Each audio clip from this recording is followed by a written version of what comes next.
Olá, eu sou Lívia Leão e esse é o Li no Livro.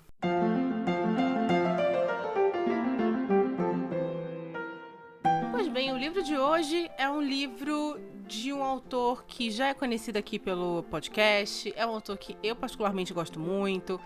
Ele faz tudo muito bem, ele escreve terror, ele escreve ficção científica, ele escreve romance, ele escreve fantasia e o nome dele não é Stephen King. Olha só, o nome dele é Richard Matheson. Pra quem não sabe, Richard Matheson é o cara que escreveu Eu Sou a Lenda, é o cara que escreveu o livro que deu origem à adaptação pro cinema do filme Em Algum Lugar no Passado. Ele escreveu Hell House, que tem aqui no podcast a resenha desse livro. E nós trazemos hoje aqui Outros Reinos também dele. Se você quer saber um pouco mais sobre a vida do Richard Matheson, quem ele foi e todas as coisas incríveis que ele fez e escreveu, eu te recomendo ir lá no episódio do Hell House, porque lá eu faço o que eu geralmente faço, que é falar um pouco sobre a vida do autor. Como já tem esse episódio lá, onde já falo da vida dele, eu vou aqui direto para os finalmente, tá bom? Os Outros Reinos é um livro que eu li no Kindle Unlimited de graça. Ele, neste exato momento, 1º de maio, que é quando eu tô gravando esse podcast, ele está disponível para leitura gratuita para quem tem Kindle Unlimited. Você vai encontrar um link aqui na descrição desse episódio para assinar o Kindle Unlimited e ler de graça lá o seu livro, tá bom? Assim como tantos outros que você desejar. E sobre o que fala esse livro? Esse livro fala sobre o Alex White, que também tem a alcunha de Arthur Black, que é um autor de ficção científica terror. E ele vai contar uma experiência que ele teve na vida supostamente real, onde ele conhece um cara na Primeira Guerra Mundial, em 1918, aos 18 anos.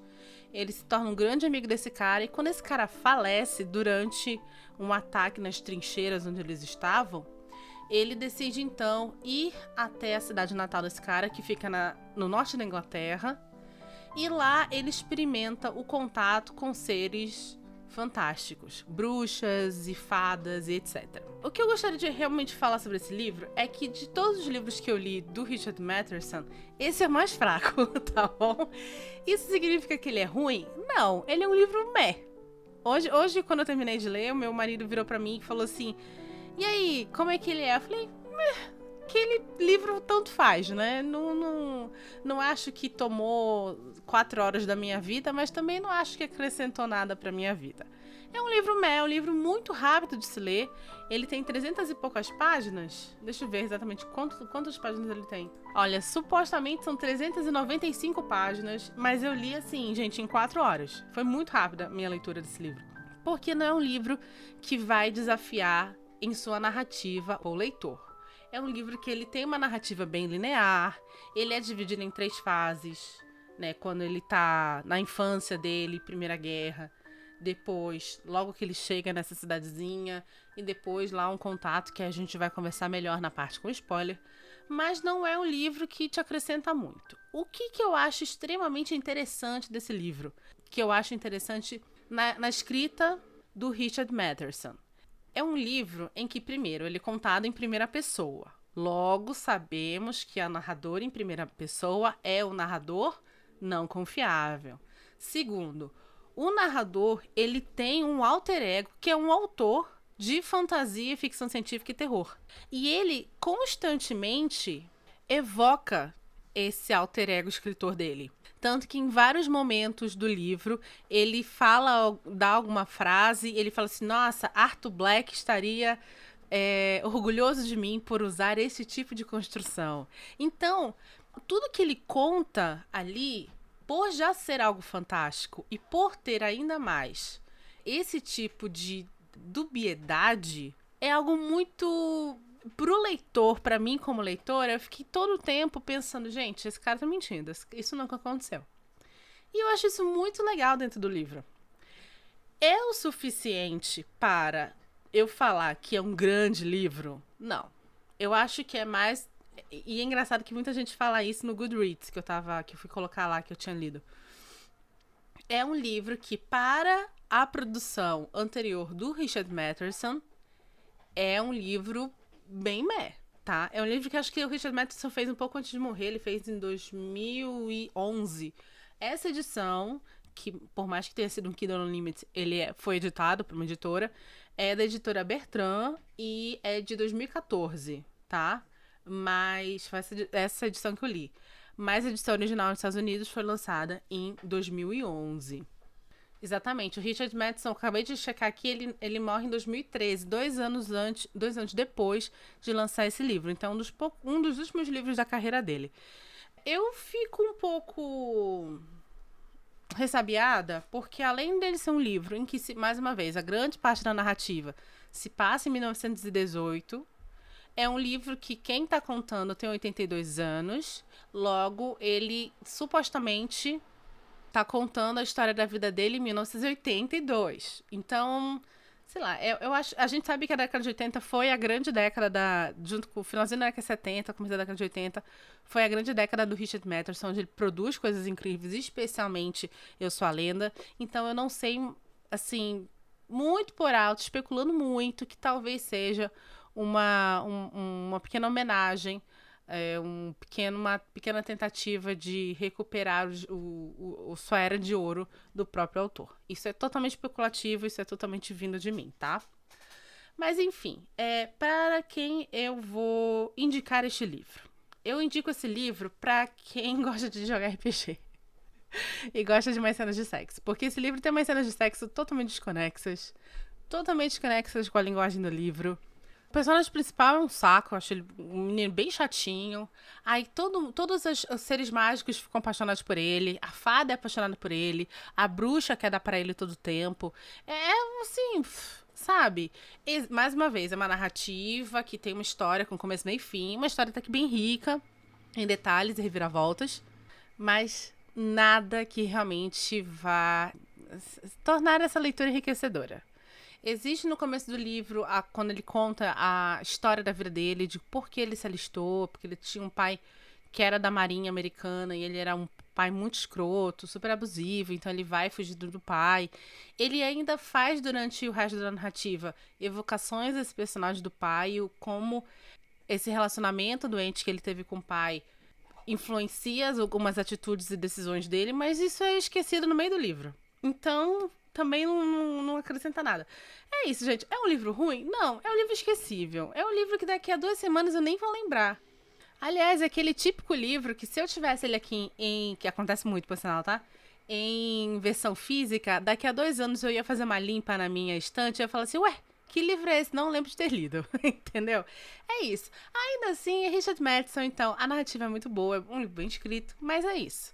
Se você realmente quer um livro muito bom sobre fada, sobre folclore inglês, aí eu vou te indicar A Criança Roubada, do Keith Donoghue. Esse sim é um livro fantástico que fala sobre changelings e conta a história de uma criança que foi roubada e torna-se uma changeling para uma outra criança. Esse livro é fantástico. Ele também tem na Amazon, tá? Mas é isso. Se você gosta muito de fadas, eu vou te recomendar muito mais esse, A Criança Roubada, do que outros gêneros. Enfim, vamos agora para a parte de spoilers, mas antes um recadinho dos nossos patrocinadores. Oi, tá gostando do episódio, mas não quer tomar spoiler? Sem problema, compartilhe esse episódio com seus amigos. Estamos nos principais agregadores de podcast. Quer ajudar o programa? É só clicar no link da Amazon e comprar esse livro ou qualquer outro através desse link. Não tem custo nenhum a mais para você. E agora, spoilers. Então, vamos que vamos. Muito bem. A história vai começar com esse rapaz, o Alex White, contando sobre o seu alter ego, Arthur Black, escritor. Ele vai contar um pouco da infância dele, que foi uma infância muito, muito triste, muito sofrida, porque o pai era um almirante, coronel, sei lá como é, da Marinha, super alta patente. E ele era um completo escroto que aterrorizava esse cara, a irmã dele e a mãe. Quando ele tá na idade de alistamento durante a Primeira Guerra Mundial, ele então resolve se alistar no exército, contrariando as ordens do pai. Porque o pai queria que ele se alistasse na marinha e meio que ia dar um jeito lá dele não precisar realmente ir pra guerra. Ele nega isso e vai pra guerra. Um pouco antes dessa decisão dele, a mãe e a irmã falecem. Então é só ele e o pai. Não tem mais ninguém na família. Ele conhece um cara chamado Harold, tornam-se grandes amigos. Esse Harold vai sofrer acho que uma bomba explode, cai uma bomba na trincheira deles. Eles se machucam. O Harold morre nesse ataque. E o Alex fica com estilhaços permanentes na bacia. Um pouco antes de morrer, o Harold fala pra ele, olha, eu tenho uma pepita de ouro, eu tô te dando essa pepita e, por favor, leve-a até a minha cidade no norte da Inglaterra. Mas cuidado, nunca vá para o meio e morre, sem completar. Ele faz exatamente o que Harold pede. Pega a pepita de ouro, que é uma pepita gigantesca, leva lá pra Inglaterra e decide, então, vender esta pepita e comprar um chalezinho no meio da floresta, fugindo do pai. Esse é meio que o objetivo dele com esse dinheiro. Ficar lá no interiorzinho da Inglaterra, bem longe do pai dele. Quando ele tá ali, começam a acontecer coisas estranhas. Especificamente numa trilha que tem entre a casa dele, que é no meio da floresta, e a cidadezinha. Ele começa a ouvir vozes, ele começa a se perder. E aí um cara que tem o mesmo sobrenome do Harold, do amigo dele falecido, fala assim, olha, aqui essa floresta está infestada de fadas, tome cuidado, porque elas vão tentar sequestrar você, então você, por favor, nunca saia da sua trilha, porque essas fadas são perigosíssimas. Ele vai obedecer? Obviamente não. Então ele vai, se perde de novo, quase é morto por umas fadas, ou que ele acha que umas fadas, que naquele momento de descrição são apenas vozes e ventos e um pavor horrendo no coração dele. E numa dessas situações ele acaba encontrando a Magda, que é uma mulher em torno lá de seus 40 anos, que ainda é muito bonita e mora sozinha também, próximo da casa dele. A Magda meio que salva ele dessa perseguição e ela leva ele pra casa dela, eles conversam e tal, e meio que rola ali, ele sente que a Magda tá querendo algo a mais, né? Aí ele fala assim, valeu aí, muito obrigada, tô indo embora pra minha casa. Quando ele conversa com o Joe novamente, que é este senhor com o mesmo sobrenome do Harold, o Joe fala assim, olha, fica longe dessa mulher, porque essa mulher é uma bruxa. Então, acho máximo. Porque pro Joe ninguém presta, né? Tipo, vai pra floresta, não, porque tem fada. Posso comer a mina lá, não, porque ela é bruxa. Entendeu? Tipo, pro Joe ninguém presta. E aí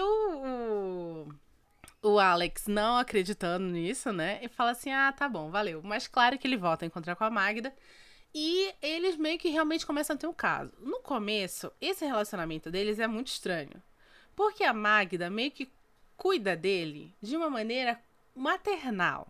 Ela cozinha pra ele, ela cuida da roupa dele, ela fala que vai protegê-lo das supostas fadas que estão atrás dele, que você ainda não viu nenhuma até aqui nesse momento do livro, mas ele tem pesadelos e ele não pode ir na floresta porque ele se sente mal e tal. Isso vai evoluir para um relacionamento sexual, que é muito estranho, porque como o autor nos apresenta esse relacionamento como um relacionamento quase maternal, tem um quê de incestuoso aí. E é muito estranho isso. E aí quando eles transam, ela fala assim, me chama de mamãe, umas coisas muito bizarras. O meu marido me olhou agora com uma cara de credo, eu falei, pois é, exatamente. É muito bizarra essa situação. E ele com o tempo vai falar que ele se muda totalmente pra casa dela. Ele deixa lá a cabaninha dele, fica lá na cabana da Magda. E aí ele vai confessar que umas coisas o fogo da paixão, entre aspas, acabou muito cedo. Acabou muito cedo. Então ele resolve voltar para a casa dele e ele reencontra o Joe. Por que ele resolve fazer isso? Um belo dia a Magda resolve viajar. Eles tiveram, antes dessa viagem, uma conversa onde ele fala, olha, o Joe me falou que não era pra eu ficar com você porque você era uma bruxa. E ela meio que fala assim, então, mas eu sou Wicca. Quase morri nessa cena. Eu sou Wicca, eu sou uma bruxa muito boa. E aí, ela fala assim, mas olha, as bruxas wiccanas, elas são pessoas fantásticas. Se você quiser, eu posso até fazer um feitiço de cura pra você voltar a andar direito. Porque lembra que eu falei que tinha estilhaço na perna dele? Aí ela faz lá um feitiço, ele volta a andar de boa, e ele se sente muito grato e tal. Quando ela viaja, ela vai viajar alguns dias para um solstício que vai ter. Quando ela viaja, ele resolve dar uma andada pela floresta. Quando ele dá essa andada pela floresta, ele encontra uma menina chamada Rutana. Rutana. Nossa, que nome horrível. Vamos chamar ela de Ana, que é bem melhor. Uma menina chamada Ana. E ele fala que ela claramente é uma fada, porque ela é pequenininha, ela é loira, ela tem a pele branca quase prateada, e ela é toda delicada, e ele se apaixona por ela. Gente, esse é o nível de breguice desse livro, pra vocês verem. Esse livro é muito brega. E aí, nisso, ele se apaixona perdidamente por ela, e ela por ele. E ele fala assim, eu tenho que voltar, porque a Magna tá voltando. Ela fala assim, não, você está com aquela bruxa horrenda. Ele, não, mas ela me trata bem. Ela, o meu amor, vai com... Mas é um saco. Aí ele volta pra casa da Magda. A Magna, como boa mulher, sente cheiro de outra de longe. E fala assim, você tem alguma coisa pra me contar? E aí ele, obviamente, conta e ela põe ele pra fora de casa. Então é por isso que ele volta pra casa dele. Quando ele volta pra casa dele, ele é atormentado por assombrações horrendas e pesadelos piores ainda. Aí então ele desiste, volta pra casa da Magda. A Magda fala que tá grávida dele. E ele fala assim, é isso, vou ter que ficar aqui. Mas eu estou apaixonadíssimo pela Ana. E agora? Mas eu nunca mais vou ver a Ana. Porque tanto a Magda quanto o Joe falam assim, olha, tu não sabe quem a Ana é. Fadas existem, mas fadas são criaturas que não são confiáveis. Então não é pra você se apaixonar por ela e achar que ela é uma pessoa boa só porque ela é branca e loura. Aliás, isso devia estar numa camiseta. Não se apaixone por alguém só porque alguém é branco e loiro. Isso é necessário para sobreviver no mundo atual. E eles falam isso. Então, assim, olha, eu acho que se fosse você, ia cuidar da sua vida e esquecer esse negócio de fada. Aí ele resolve, então, ficar lá na casa da Magda e esquecer meio que a Ana. Só que não dá muito certo, né? Um belo dia ele resolve voltar novamente para a floresta e encontra a Ana. E a Ana vai lá e conversa com ele. Ele fala assim, eu te amo. Eu também te amo. E não sei o que, bererê, papapá, pipipi. Transam. É isso. Todo mundo transa com esse menino desse livro. Aí transam. Aí ela fala assim, você tem que conhecer meu irmão, porque meu meio-irmão, ele te odeia, porque ele odeia todos os humanos. E ele conhece meu irmão dela, que jura que vai matá-lo. Ao mesmo tempo ela fala assim, e você conheceu meu outro meio-irmão. Que outro meio-irmão? O Harold. E ela conta que o Harold, na verdade, era uma fada que se tornou humana para proteger a Inglaterra da Primeira Guerra. Gente, eu achei isso tão ruim. Mas, enfim, não estou aqui para julgar. Aprendi um dia desse no Facebook que se eu não faço melhor é para eu ficar calada. Então, continuemos apenas contando a história. Enfim... Aí ele volta pra casa da Magna e fala assim, olha, Magna, eu tô te deixando porque eu realmente reencontrei a Ana, eu quero ficar com ela, me apaixonei por ela. A Magna fica possessa, pega uma espada e tenta decapitar ele. E aí só que antes dele ir pra casa da Magna, a Ana falou assim, olha, toma esse pó aqui, que como ela é uma bruxa muito má, se ela tentar fazer alguma coisa com você joga esse pó na cara dela que ela vai ficar cega e você consegue sair de lá. E o que é foda, né? Ele chega a falar sobre isso um pouco meio por cima. Ele fala assim, porra, a menina engravidou de mim, cuidou de mim, cozinhou pra mim, lavou minha roupa e eu vou deixar ela cega? Mas é exatamente o que acontece. A Magna tenta decapitá-lo, confessa antes que abortou o filho que estava esperando dele. Isso é muito bizarro, porque era uma menina e ela não queria uma menina, ela queria um menino, porque se ela tivesse um menino, ela poderia ter um filho pra transar com ela quando ela quisesse. Gente, é esse nível. E aí, nisso, ele vai e joga o pó na cara da Ana. A Ana fica cega, ele, ó, pernas pra que te quero lá pro mundo das fadas. E aí, enfim, aí a terceira fase desse livro, isso foi a primeira e a segunda. A terceira fase desse livro é isso. Ele no mundo das fadas, morando com a Ana, casam-se. Ele tem que tomar uma poção pra ficar diminuto, porque todos eles têm no máximo 1 metro de altura e ele tem 1,90. Então ele fica diminuto. Pode, então, transar com a Ana quando quiser. E aí você me pergunta, pô, mas a primeira vez que eles transaram, o que aconteceu? Ela ficou grande, só que ela não pode ficar grande durante muito tempo. Aí é contado pra ele que o amigo dele, que era uma fada, passou pelo mesmo processo, só que inverso. Ele toma uma poção para ficar grande.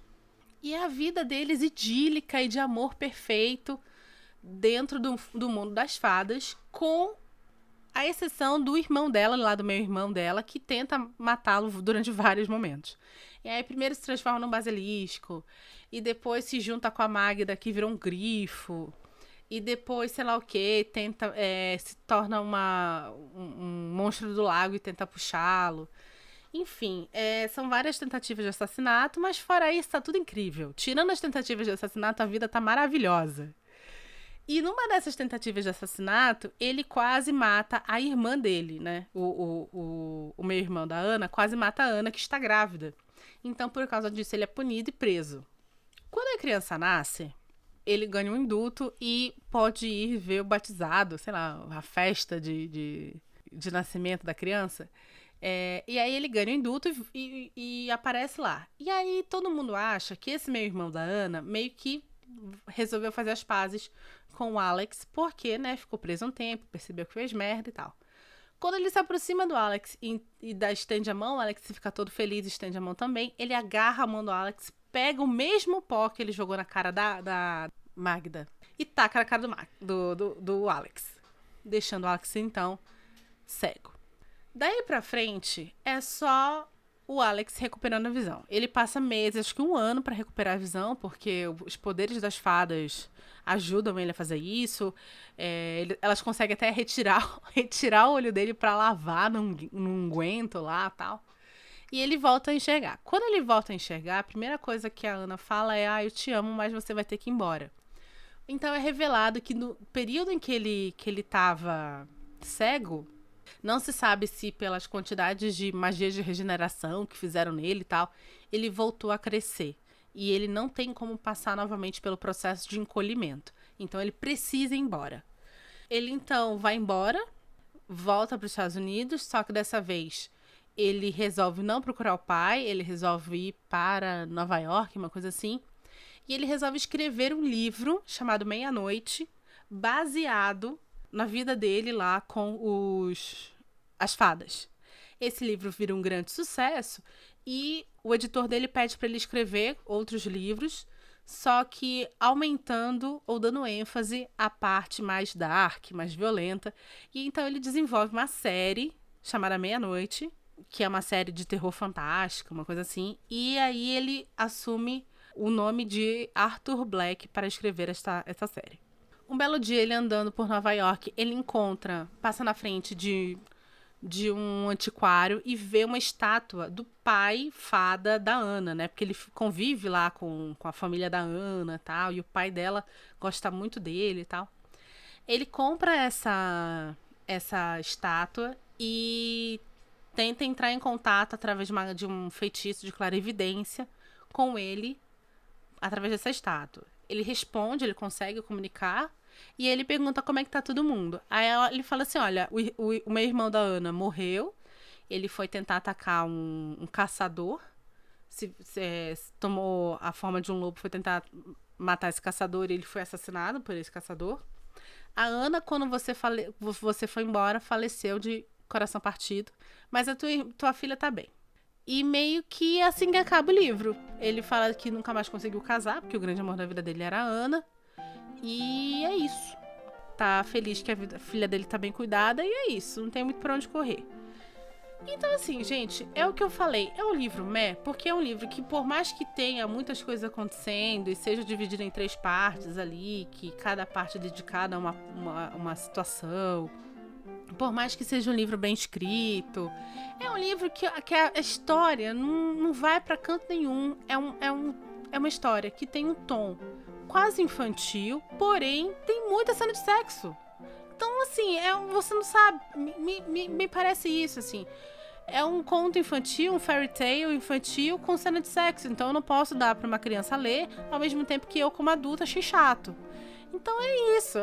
Infelizmente foi uma pequena decepção comparado às outras coisas que o Richard Matheson já entregou. E especialmente Eu Sou a Lenda e Em Algum Lugar do Passado, que eu acho os 2 melhores dele, que eu li até hoje. E é isso. Mais uma vez, quer um livro muito bom de fada, pega A Criança Roubada. Gosta de uma putariazinha com um pouco mais de classe, compra este livro. É melhor que comprar, sei lá, 365 dias. Mas enfim, é isso. Se você gostou desse episódio, compartilhe com seus amigos. Se você ainda assim quer ler esse livro, compra aqui embaixo. Ou compra o Criança Roubada através do meu link aqui da Amazon, que você vai encontrar na descrição desse episódio. E é isso. Meu nome é Lívia Leão e esse foi o Li no Livro.